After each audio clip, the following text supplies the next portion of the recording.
교독하겠습니다. 내가 너희에게 전한 것은 주께 받은 것이니 곧 주 예수께서 잡히시던 밤에 떡을 가지사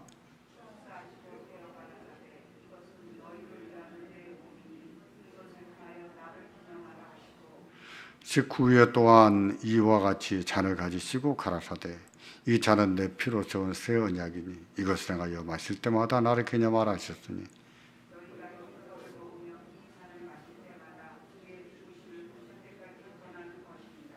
아멘. 우리가 성례를 배웠고 또 성례에는 세례와 성찬이 있다 하는 것을 배웠습니다. 결혼식은 성례일까요? 아닐까요? 성례가 아닙니다. 왜 그렇습니까? 예수님이 제정해 주신 성례는 세례와 성찬뿐이기 때문이죠. 인간이 고안한 것이 성례, 거룩한 예전, 거룩한 전례 다 같은 말인데 제가 찾아보니까 교파보다 조금씩 어떤 교파는 예전, 어떤 교파는 전례 뭐 이렇게도 쓰고 그래요. 우리 예식 이런 말을 씁니다만은 성례 이렇게 쓰지요. 예수님이 제정하신 것은 세례와 성찬뿐이에요.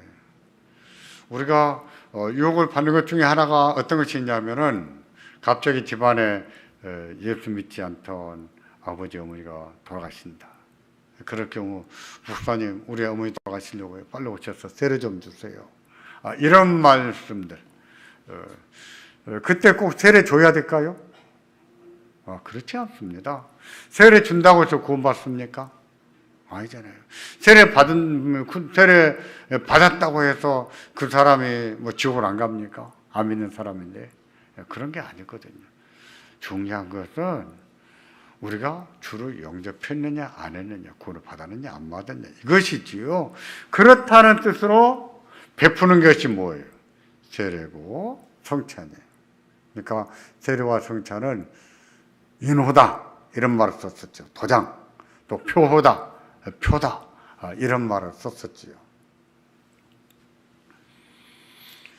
오늘 본문도 말씀하시지만 성찬은 예수님이 잡히시던 날 밤에 제정해 주신 예식이에요. 그래서 예수님이 주의 몸과 피로 세운 성례는 성찬식이고 또 세례식이다 하는 것입니다. 교회가 세상 끝날까지 지켜야 돼요. 이제 이 시간에는 1번 성찬의 의미, 성찬에는 어떤 의미가 있는가 이런 것을 살펴보겠어요. 먼저 방과후 1번을 보세요. 방과후 1번에 그리스도의 희생을 세상 끝날까지 기념하는 것이다. 또 은혜 언약을 보증하는 것이다. 유임으로 안 받으신 분 손 들어보세요. 여기 앞에도 있고 저 뒤에도 있고.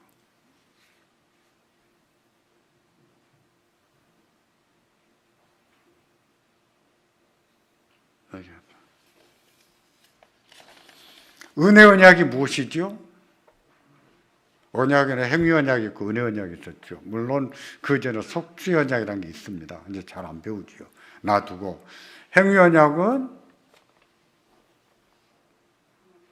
지킴으로 구원을 받는다 이렇게 가르쳤던 거예요. 그러니까 그거는 어디에 살아가신 것입니까?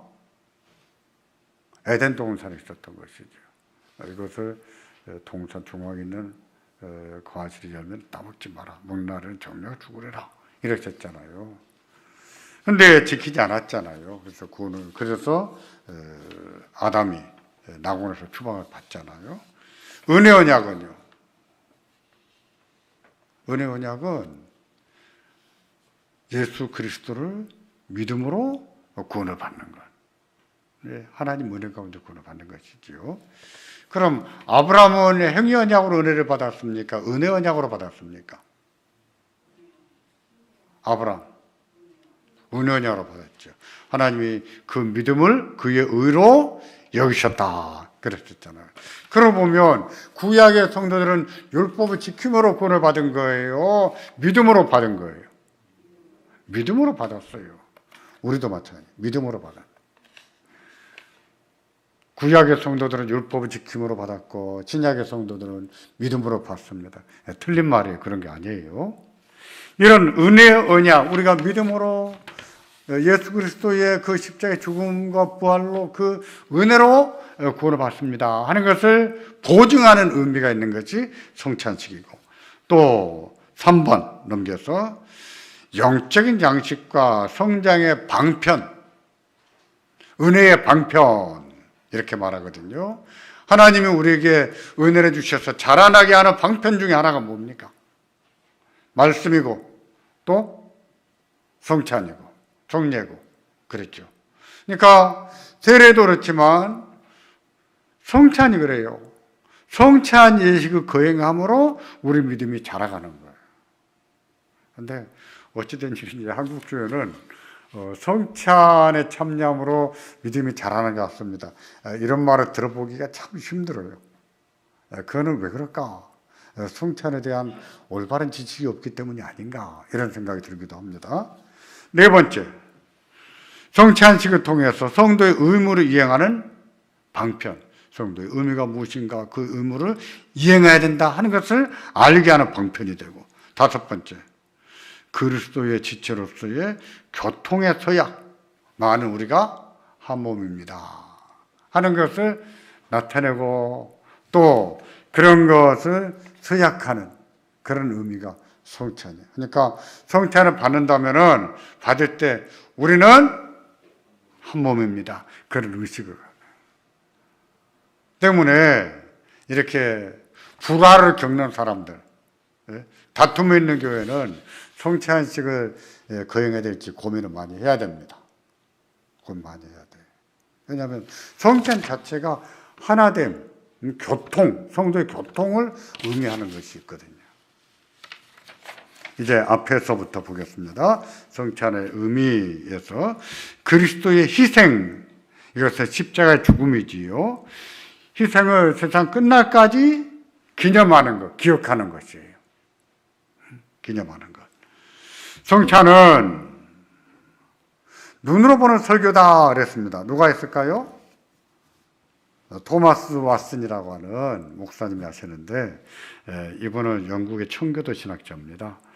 웨스트민스터 신앙고백서를 만들 때 웨스트민스터 총회를 소집했었는데 그 총회 일원 가운데 한 분이세요. 근데 그분이 팔복이라는 책도 썼고 회개라는 책도 썼어요. 근데 제가 몇 권을 봤는데 그분 책은 눈에만 보이면 다 샀습니다. 근데 꼭 여러분도 아마 구하기 힘들 거예요. 절판돼서. 근데 꼭 한번 봤으면 좋겠어요. 회개라는 책인데, 저는 누워서 다리 꼬고 보다가 한 페이지, 두 페이지 있다가 아이고, 그리고 일어나서 무릎 꿇고 책을 봤습니다. 회개가 무엇인가? 그러면서 복음에 눈을 뜨게 해준 책이에요. 회개, 이런 책을 쓰셨는데 정말 잘 가르쳐요. 근데 그분이 그런 말을 했습니다. 성찬은 뭐냐? 눈으로 보는 설교다. 설교가 눈으로 펼쳐지는 거예요. 어떤 설교가? 그리스도가 십자가에 못 박힌 정경을 설명하는 설교. 그러니까 예수님이 십자가 죽으신 것을 보게 하고 기억하게 하는 것이 성찬식이잖아요. 그러니까 이것은 눈에가 주의 죽으심이 펼쳐지는, 그래서 눈으로 보는 설교와 같다 이런 말을 했어요. 아주 명언입니다. 그래서 이 말은 신학 교재에 그냥 고전적으로 들어가요. 성찬에서는 중요한 것이 두 가지예요. 무엇일까요? 떡과 포도주는 하나로 묶고 또 하나 뭐가 있을까요? 말씀이에요. 왜 성찬식 거행할 때 왜 꼭 하나님 말씀을 왜 읽을까요? 왜 그러겠습니까? 성찬은요, 말씀으로 지지를 받지 않으면 성찬식이 미신으로 흐를 수 있습니다. 그럴 가능성이 굉장히 높아요. 우리가 성찬을 받을 때 언젠가 청년들이 막 웃으면서 장난치면서 성찬을 받아 먹길래 제가 예배 끝나고 둘이 불렀습니다. 야, 예수님의 죽음을 생각하고 예수님의 살점을 받아보면서 웃음이 나오냐? 그렇게 성찬 받으면 되겠어요? 예수님의 살점을 받고 예수님의 피를 받아 먹으면서 장난을 치고 옆에 사람하고 얘기하고 웃으면서 받아요? 그럴 수가 없잖아요.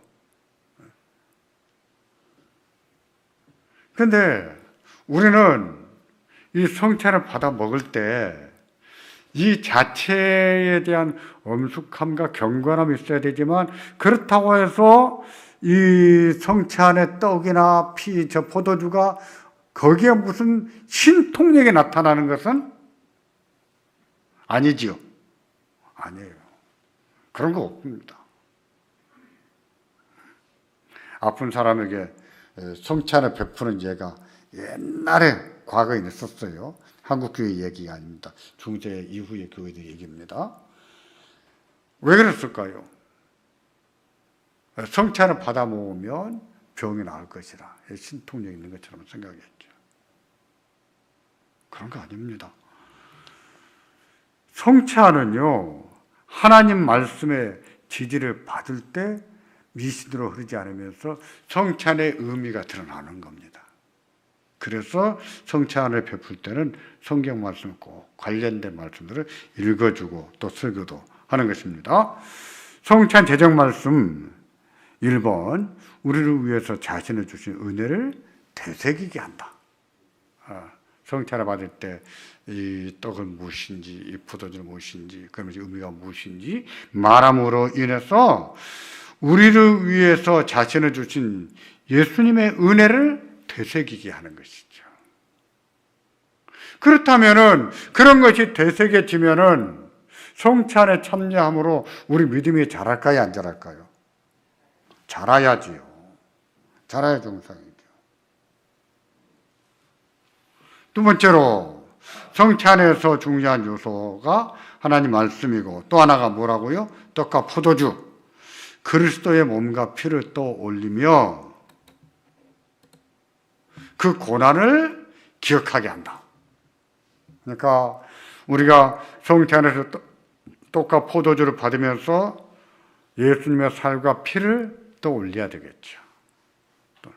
예수님이 십자가에서 피를 흘리시고 예수님이 살점을 찢겨나가는 그런 고통을 받으신 그것을 떠올려야 됩니다. 결국 뭐예요? 성찬은 그리스도의 죽음을 뭐 하는 거예요? 기념하는 것이다. 기념은 뭐예요? 기억하는 거예요. 기억하는 것.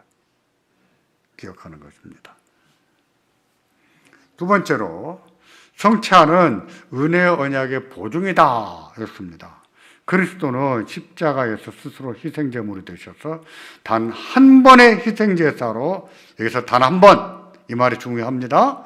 단 한 번의 희생제사로 죄사함과 구원의 길을 열어주셨습니다. 그렇죠? 예.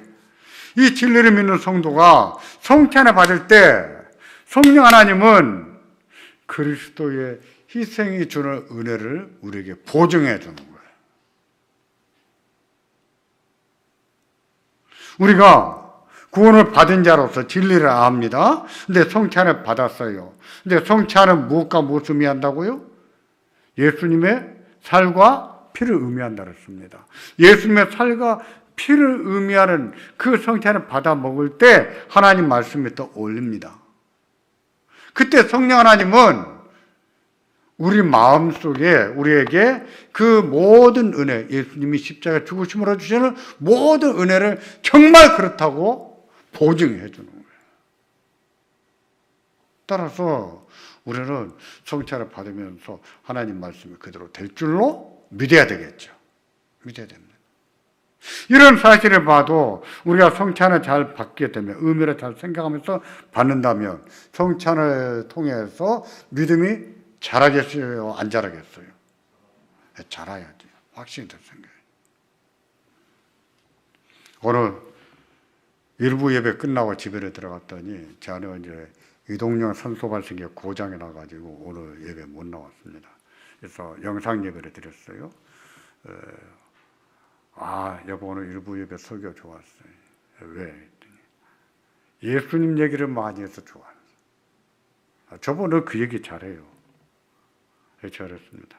어떻게 매주 예수님이 십자가 죽음 얘기를 할 수 있느냐. 그 외에도 가르칠 것이 얼마나 많은데. 정말 그래요. 가르칠 게 얼마나 많은지 모릅니다. 매주. 저도 오늘 아침에 예수가 누구신가, 왜 예수를 믿어야 되는가, 이 설교를 하게 된 거 다음 주, 그 다음 주 연결을 짓는 이유는 그동안 우리가 이 팬데믹으로 인해서 그럼에도 열심히 모이는 사람이 있었지만 제대로 예배하지 않고 제대로 말씀 듣지 않고 그런 상황에 놓였기 때문에 기본부터 다시 한번 우리 점검을 해야 되겠다 이런 생각에서 구원의 진리를 설교하기 시작한 것이거든요. 근데 이것은 기본이에요. 기본. 다시 말해 기초예요. 음식으로 말하면 어린아이들의 음식과 같아요. 어디에 나옵니까? 히브리서에 나오죠. 히브리서 멜기세덱에 관하여 우리가 다 할 말이 많으나 너희 듣는 것이 또 나무로 해석하기 어려우니라 해놓고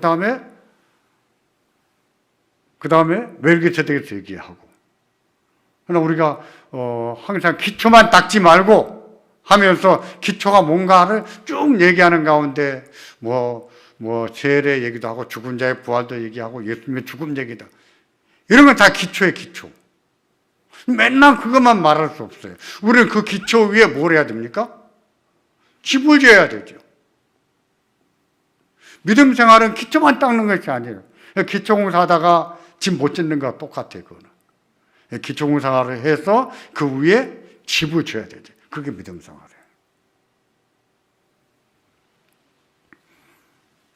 근데 그 기초 같은 것이 뭐예요? 구원의 진리고 하는데 여기서 말하면 성찬도 그렇죠. 이게 탄탄해야 됩니다. 튼튼해야 돼요.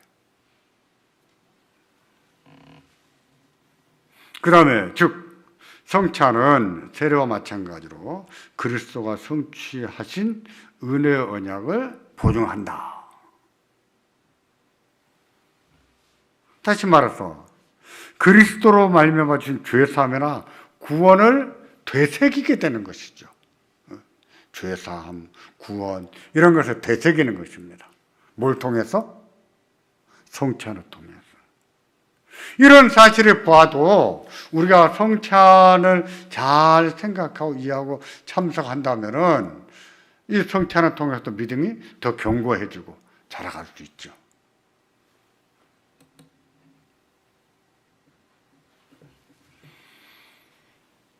또 3번에 성찬은 영적 양식을 먹는 것과 같고 또 성장의 방편이 된다 이랬습니다. 구원의 은혜는 성도의 전생애에 계속 공급되며, 그러니까 20살에 예수 믿었으면 그때 한번 구원의 은혜가 공급돼 끝나는 것이 아니라 그때 받은 구원의 은혜가 공급되기 시작한 은혜가 죽을 때까지 계속되는 거예요.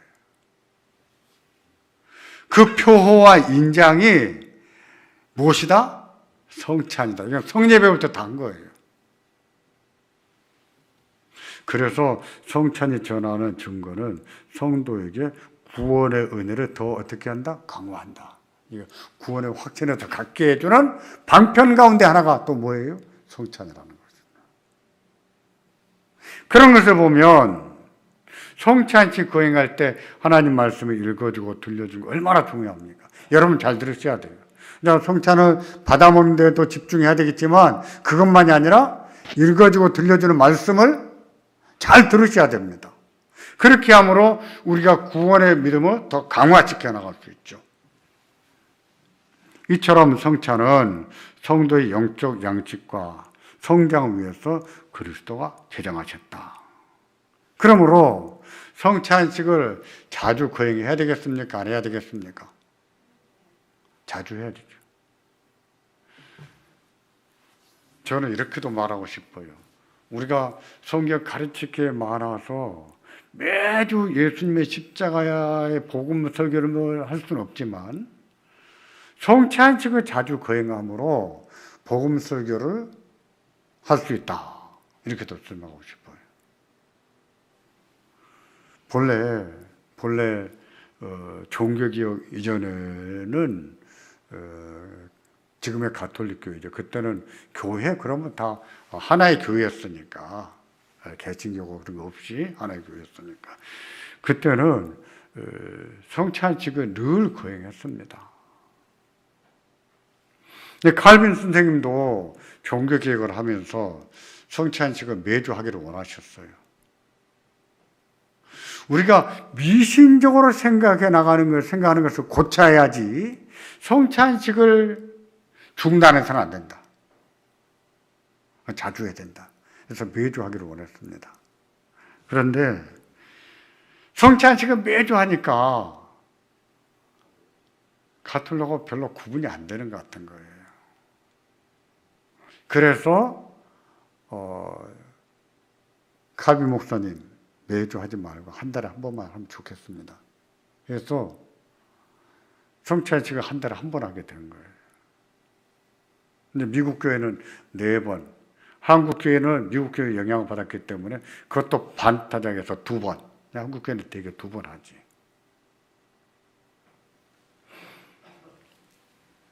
성찬식은 주의 죽으심을 눈으로 보는 것과 같은 거예요.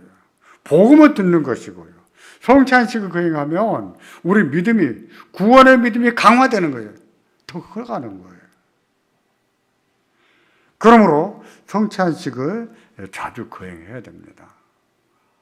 지금은 이 팬데믹 시대가 돼가지고 서로 옮길까봐 저희가 성찬식 거행하지 않고 있습니다. 그러나 우리가 정상화되면 위드 코로나가 아니라 좀 더 회복이 돼서 정상화되면 성찬식을 거행해야 됩니다. 난방이 끄면 좋을 것 같아요. 점심도 드셨고 너무 따뜻하니까 막 졸리시죠. 오늘은 유난히 좋으시는 분이 많으신데 졸릴 때는 일어나서 뒤에가 서서 말씀드려도 괜찮습니다. 그 다음에 성찬의 의미는 4번째로 성도의 의무를 이행하게 하는 방편이 된다. 성도의 의미가 무엇일까요? 구체적으로 얘기하자면 많지요. 많은데 그걸 한마디로 뭐라고 쓰느냐. 우리는 주께서 핏값을 주고 사신 주의 사신 바가 됐거든요. 내 것이 아니에요. 여러분 몸이 여러분 것이라 생각하면 안 됩니다. 누구의 것입니까? 하나님 거예요. 그러니까 예수님을 부를 때 뭐라 부릅니까? 하나님을 부를 때 주님 이렇게 부르잖아요. 주님 하고 부르는 것은 무엇입니까? 나는 누구 것이에요? 주의 것입니다. 그 뜻이에요. 주님 이렇게 부르잖아요. 우리는 주의 것이에요. 그러므로 우리는 우리의 삶을 통해서 하나님의 영광을 드러내야 돼요. 이 삶을 통해서 하나님께 영광을 돌려야 됩니다. 가정을 통해서도 우리 일터를 통해서도 재물을 통해서도 봉사를 통해서도 하나님께 영광을 돌려야 됩니다. 우리는 우리의 것이 아니거든요. 하나님의 것이거든요. 그 얘기예요. 성도는 성찬을 통해 자신이 하나님께서 값으로 산 것이 되었음을 또 올리는 거예요. 성찬을 받을 때 그 생각을 해야 되겠죠. 나는 이제 하나님의 것입니다. 나는 주의 것입니다. 이 생각도 해야 되겠죠. 그래서 자기 몸으로 하나님의 영광을 드러내야 되는 의무가 있다는 것을 자각하게 만들어요. 근데 이렇게 보면은 그동안에 이 4번에 대해서는 저도 많이 가르치지 않았던 것 같고 또 우리도 잘 생각 안 하는 것 같습니다. 우리가 성찬을 받아 먹음으로 인해서 이제는 내가 누구 거예요? 하나님의 것이 됐다. 나는 죽으나 사나 주의 것이다. 나는 무엇을 먹든지 마시든지 주를 위해 살아야 된다. 그런 것을 다시 한번 또 올려야 되는 것이죠. 그러고 보면 성찬에 참여했을 때 믿음이 자라겠습니까? 안 자라겠습니까? 자라겠죠. 다섯 번째, 그리스도의 지체로서 교통의 서약. 성도의 교통, 이 말입니다. 교회에서 성도의 교통은 뭘 말합니까? 남성교회 단합되어야 하는 것이 성도의 교통입니까? 그런 거예요? 그런 것은요, 성도의 교통 안에 포함시킨다면 열 손가락 가운데 마지막 10번째도 안 돼요. 예배의 요소 했을 때 예배는 뭐뭐 들어가는가? 이 말인데 뭐가 들어갑니까? 찬송과 기도와 감사와 또 경배가 들어가고 말씀이 들어가고 또 예물, 헌금이 들어가고 또 뭐가 들어갈까요? 성도의 교통이 들어가는 거예요. 그 성도의 교통이란 말은 먼저 누구와의 교통이냐면 예수님과의 교통이에요. 예수님과의 교통이 되고 이어서 다른 성도와 교통이 되어야 됩니다. 여기서 말하는 교통은 연합이고 다시 말해서 하나됨이에요. 하나됨. 하나됨이 예배의 요소 가운데 하나라는 뜻은요, 예배를 통해서 우리가 한 몸이라는 것을 확인한다는 뜻입니다. 우리가 한 몸이라는 것을 어떻게 합니까? 어떻게 느끼겠어요? 예배로 같이 모일 때 한 몸인 걸 느끼는 거예요. 지금 어쩔 수 없이 영상 예배를 드리지만 영상 예배 가지고 교회다, 그 예배를 다 드렸다 이렇게 말할 수 없다는 거예요. 성례도 못하지요. 또 성도의 연합, 주의 한 몸, 주의 몸을 이루지도 못하지요. 그걸 확인할 길도 없지요. 그래서 영상 예배만 가지고 안 되는 거예요. 우리는 팬데믹 때문에 모이지를 못했어요. 그나마 과학이 발달해서 이만큼 영상 예배라도 드립니다. 그러면 교회가 탄압을 받을 때, 예를 들면 프랑스 종교개혁 당시에 프랑스는 종교개혁이 성공적으로 되지는 못했어요. 칼빈도 프랑스 사람인데, 근데도 끊임없이 프랑스의 선교사들이 들어갑니다. 칼빈의 제자들이 들어가요. 복음 전하다가 장렬하게 죽죠. 다 복음 전하다가 죽어요. 프랑스의 개신교 교인들을 그래서 위그노라고 합니다. 위그노. 위그노들은요, 신앙은 지금 주일날 말씀을 듣기 위해서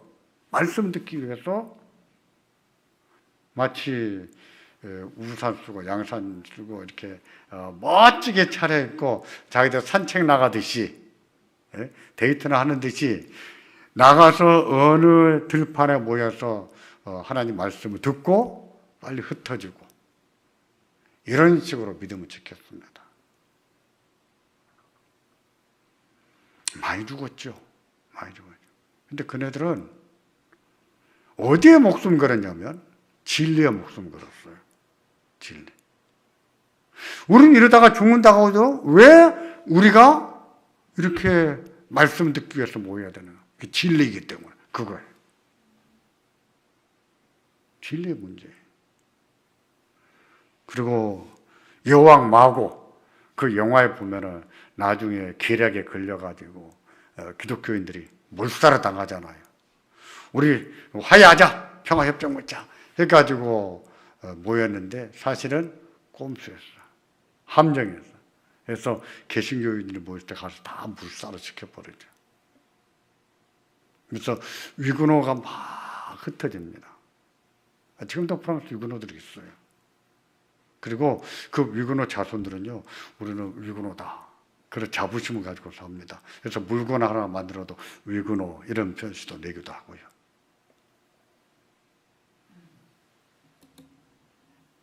우리는 그렇게 아니지만 그런 시간이죠. 다른 방식으로 어려움을 겪지요.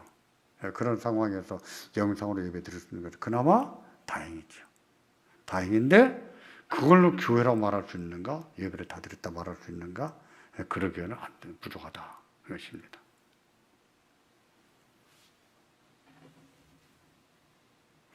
성찬을 통해서 우리는 한 몸이다 하는 것을 어떻게 나타낼까요? 이게 이제 한국교회 문제 가운데 하나예요. 우리 한국교회가 너무 편리주의로 가다 보니까 성찬에서 떡을 어떻게 하죠? 빵을 다 썰어 놔버렸잖아요. 하나같이 보입니까? 하나로 보입니까? 아니죠. 본래는 한 떡을 올려놔야 돼요. 떡을 올려서 이것은 주의 몸입니다. 우리는 한 떡을 나눕니다. 하나를 이렇게 찢는 거예요. 예수님 몸이 한 몸이 찢겨져서 우리에게 전달되는 것을 시각적으로 보게 하는 거예요.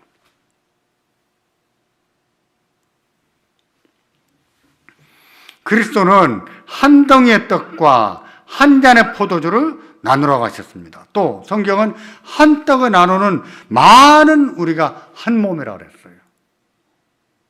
그러니까 성찬을 통해서 우리가 생각해야 될 것이 또 뭐겠어요? 우리는 한 몸이다 하는 것을 생각해야 되겠죠. 성찬은 그리스도와의 교통, 그리고 성도 간의 교통을 매는 줄이고 또 서약이다. 이렇게 설명했습니다. 우리는 그리스도와 하나가 되었습니다 하고 평생에 한 번 받는 예식이 뭐예요? 세례지요. 나는 예수와 함께 죽었습니다. 함께 살았습니다. 그러므로 접붙여졌어요. 예수의 몸으로. 때문에 우리는 다가 하나가 된 거예요. 주의 몸에 붙어 있는 거예요. 우리는 너하고 나하고 달라. 여기 교회가 뭔지 모르는 무식한 소리예요. 그런 소리 하면 안 돼요. 우리 한 몸이에요. 저 사람 교회 안 나왔으면 좋겠습니다. 교회가 뭔지 모르는 그 바리새인들이나 하는 소리예요. 하나님은 각양각색의 사람들을 부릅니다. 부르셔서 주의 몸으로 접붙이세요. 한 몸을 지는 거예요. 그렇다고 해서 우리에게 베푼 세례고 그렇다고 해서 거행하는 성찬입니다.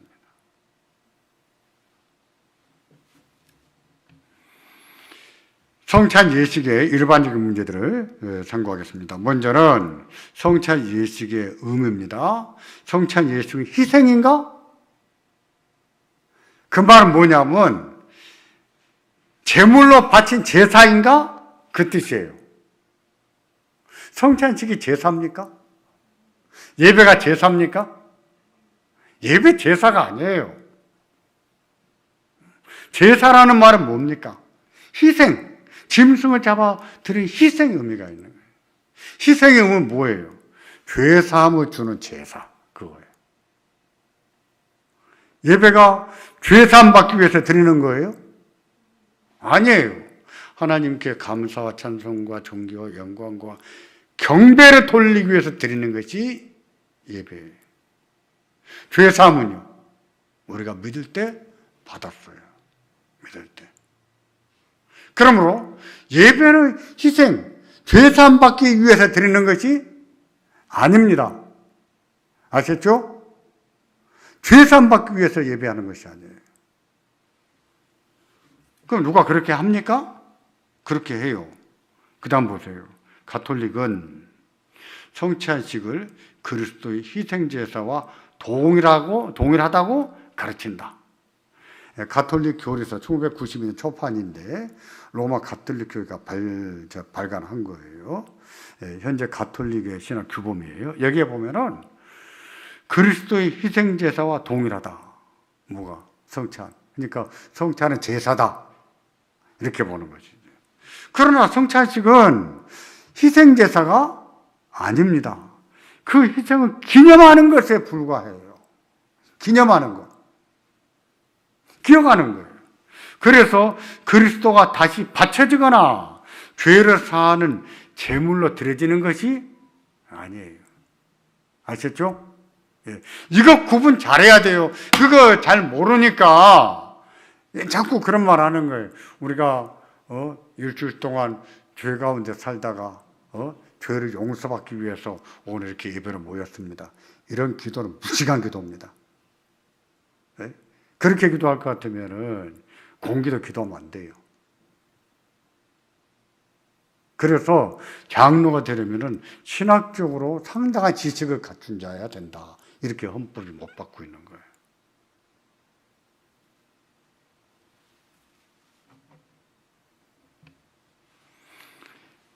동그라미 1번을 보세요. 가톨릭 교리서에 따르면 그리스도는 성찬식마다 죽으셔서 우리를 구원하신다.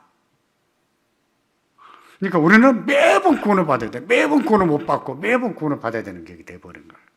그 다음에 그런데 모든 구원은 그리스도가 십자가에서 죽으셨기 때문에 몇 번에? 단번에 성취하셨다. 앞에서 제가 이 말이 중요하다고 했었잖아요. 단번에. 때문에 예수님의 희생제사는 반복되지가 않아요. 성찬을 통해서나 미사를 통해서나 예배를 통해서나 희생제사를 드리는 것이 아니에요. 기억하셔야 됩니다. 써놨지요? 그리스도의 희생제사는 반복될 수가 없다. 단번에 끝난 거예요. 그 다음에 2번에 그리스도는 죽으실 때 다 이루었다 라고 말씀하셨습니다. 즉 다른 제사장들은 어떻게 했을까요? 날마다 제사를 드려야 됐죠. 단번에 끝내지를 못하니까 할 수가 없죠. 근데 예수님은 그럴 필요가 없는 거예요. 단번에 제사를 마치셨어요. 단 한 번으로 끝내셨어요. 그러므로 희생 제사는 반복될 수가 없는 거예요. 여러분 이럽니까? 오늘은 구원을 좀 받은 것 같으지요. 그래서 내일은 또 막 살다 보면은 구원을 못 받은 것 같고 그러는 겁니까? 오늘 구원 받았으면 내일도 구원을 받는 거예요. 당연히 받는 거예요. 근데 왜 이렇게 말할까요? 성찬을 통해서 그리스도 희생이 반복됩니다. 우리는 매 순간 구원을 받아야 돼. 왜 그렇게 말할까요? 구원을 받았다가도 못 받을 수 있다고 생각하기 때문인 거예요. 그렇습니까? 구원을 받았는데 하나님이 변덕 부려서 구원 취소, 너는 구원 아니야. 이럴 수 있는 거예요? 그럴 수 없는 거예요. 이래서 성경에 눈 뜨는 게 중요한 거예요. 성경에.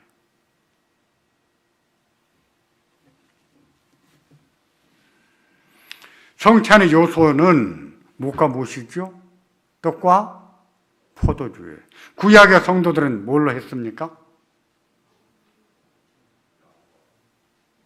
네? 무교병을 했죠. 무교병. 무교라는 말이 뭐예요? 발효되지 않은 떡. 반죽에서 바로 구워낸 빵이에요. 그리스도가 주신 성찬은요, 6월절의 무교병과 포도주였습니다. 그럼 오늘날에 우리가 무교병으로 성찬식을 하나요? 아니지요. 우리는 발효된 빵을 하지요. 그래서 잘못된 것일까요? 어떤 교회는, 우리 교회는 포도주를 안 마십니다. 포도주로 성찬식 안 합니다. 포도즙으로 합니다. 교회에서 직접 포도즙을 담아서 그것도 중탕에서 알코올은 다 날려버리고 이걸로 합니다. 어떤 게 우리 포도 주스로 합니다. 잘한 것일까요? 잘한 겁니까? 잘한 게 아니지요. 조금은 다 미신적인 생각들이 다 있는 거예요. 그렇게 말하는 거예요.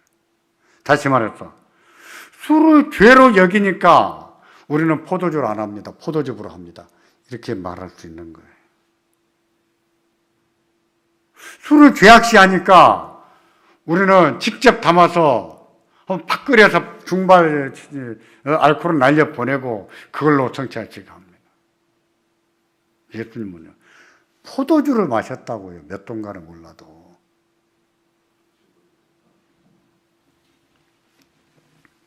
이 문제는요, 그 밑에 보세요. 알코올을 죄악시하여 포도주 대신 포도즙을 사용한다면 그것은 어떤 것이다? 비성경적이다. 죄의 원인은 술이 아니라 어디에 있습니까? 사람의 부패한 마음에 있기 때문에.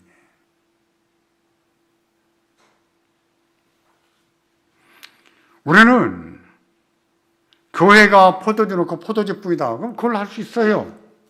포도주를 죄악지만 생각 안 한다면. 우리는요, 그냥 포도주가 없을 때 사서 했고요. 한때는 몇 년 동안에는 누가 갖다 줘서 했어요. 근데 갖다 준 거 보니까 포도주가 엄청 비싼 거였습니다. 이제 여러분은 포도주를 잘 안 드시는 분들이라 그 비싼 것을 드려도 안 좋아하시더라고요, 다. 아, 목사님 포도주 너무 센 것 같습니다. 다 이렇게 얘기했어요.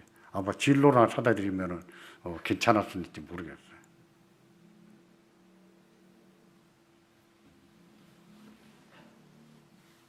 다시 말해서 이것은 어디까지나 상징물이기 때문에 형편상 발효가 된 빵으로도 할 수 있고 또요 포도즙으로도 할 수 있어요. 근데 우리 교대 계산하려고 하는데 이제 다음번에 한번 제가 바꾸겠습니다. 이제 한 떡, 차 안에 첫 번째 떡은 빵은 이렇게 하나로 보여드리고 찢는 모습도 보여드려야겠다. 우리는 한 몸이다 하는 것을 시각적으로 봐야 되기 때문에 그런 생각을 합니다. 세 번째, 성찬의 방식에서 교인들에게는 포도주를 안 드리고 목사만 포도주 마시면 될까요? 교인들에게는 빵만 드려요. 떡만 드려요. 그 다음에 포도주는 목사만 마셔요. 그러면 어떨까요?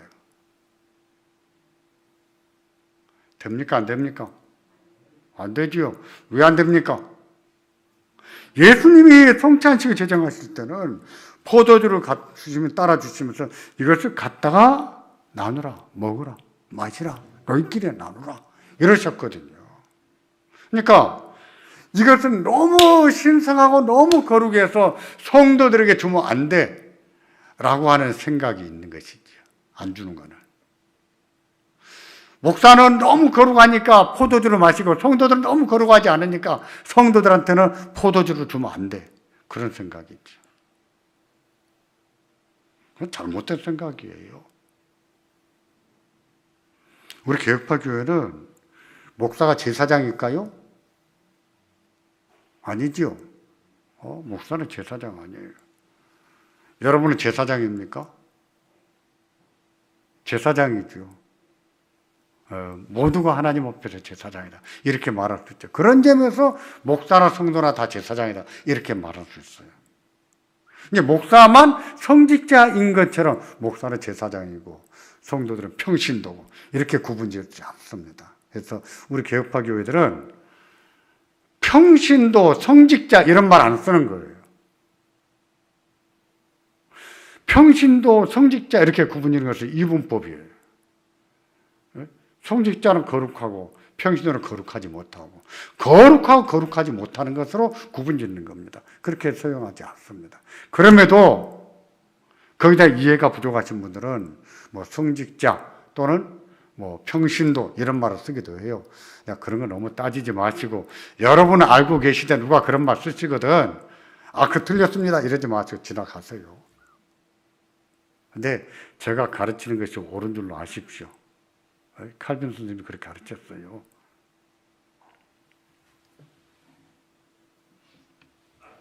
따라서 떡과 포도주 중 한 가지만 나눠주는 것은 온전한 성례가 아니다. 요즘에는 또 이런 것도 있습니다. 난 그것도 좀 고민해 봐야 돼. 목사가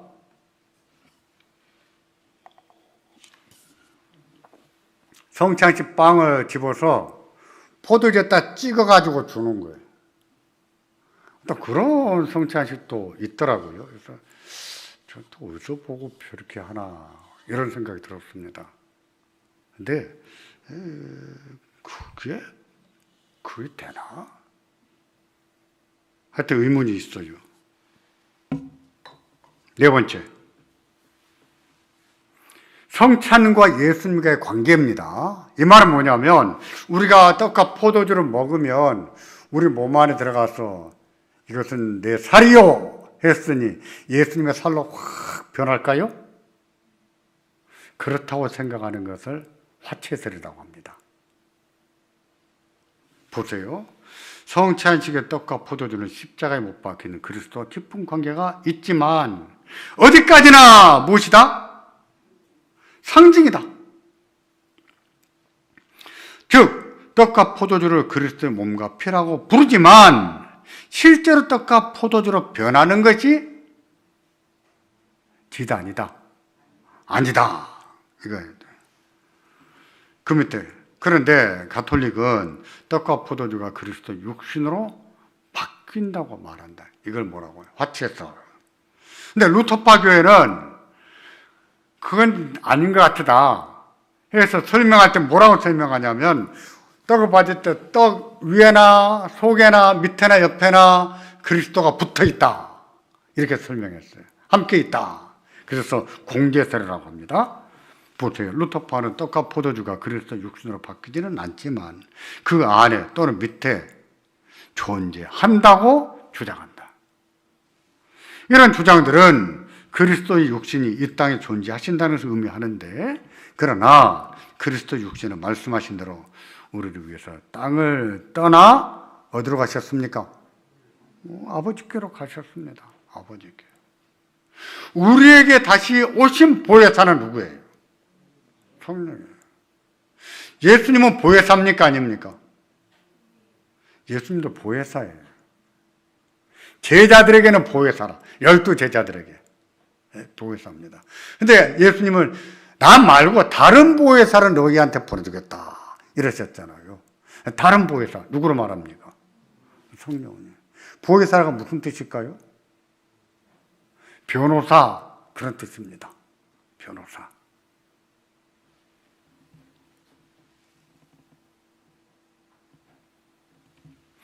그러면 성찬식에 참여해야 될 자와 참여하지 말아야 될 자가 있습니다.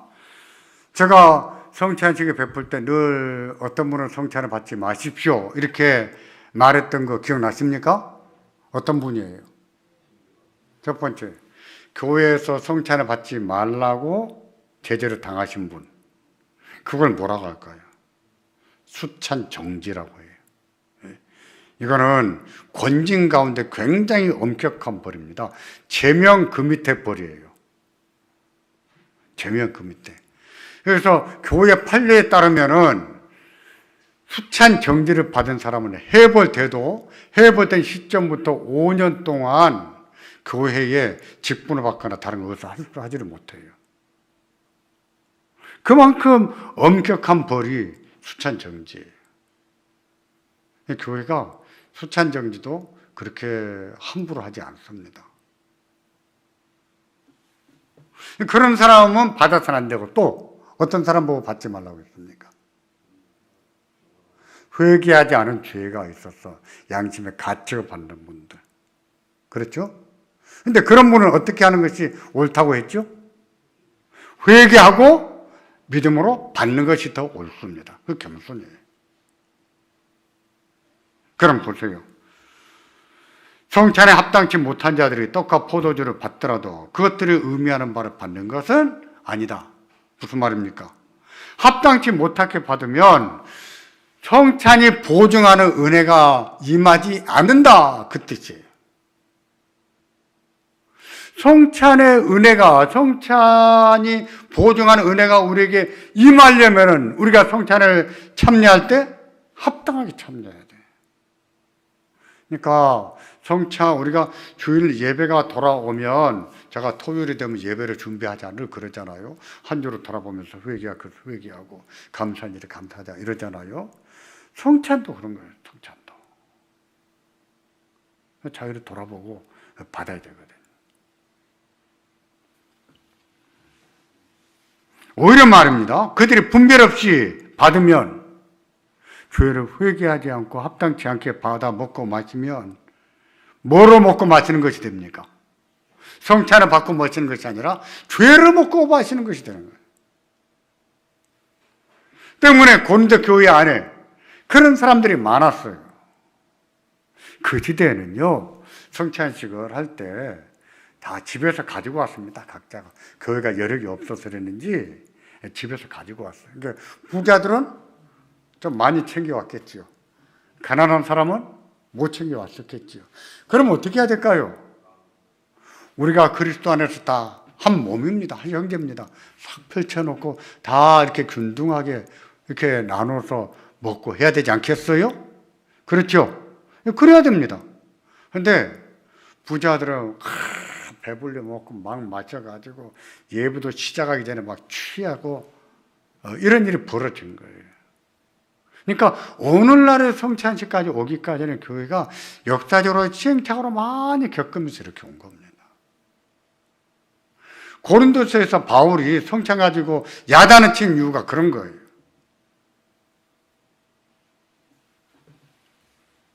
그러니까 고린도 교회는 그러기 때문에 너희 가운데 어떤 사람이 많다고 했습니까? 약한 자와 병든 자와 잠자는 자가 많다. 왜? 성찬을 합당히 받지 않으니까. 그러니까 성찬을 합당히 받는 자들에게만 성찬이 보증하는 은혜가 임하는 것이지 성찬을 받았다고 다 임하는 것이 아니에요. 오히려 반대입니다. 성찬을 합당히 받지 않으면 무엇을 먹고 마시는 거예요? 죄를 먹고 마시는 것이고 그로 인해서 너희 가운데 뭐가 많았다고요? 병든 자와 약한 자와 잠자는 자가 많다. 이랬잖아요. 징계가 임한 거지. 징계가 있습니다.